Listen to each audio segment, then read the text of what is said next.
امشب شیرین خواب دیدیم، بخارا برگشته بودیم، در اطرافی ستاره مخاسه یار دوستان را دیدیم.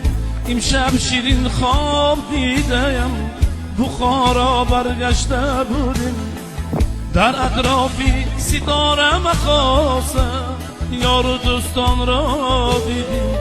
گفتو برادران دیدیم، گریه ای خاموش نشدی، مادر شیرین سفید دادگی خانه خورا خواب دیدیم. گفتو برادران دیدیم، گریه ای خاموش نشدی، مادر شیرین سفید دادگی خانه خورا خواب دیدیم. هر سحر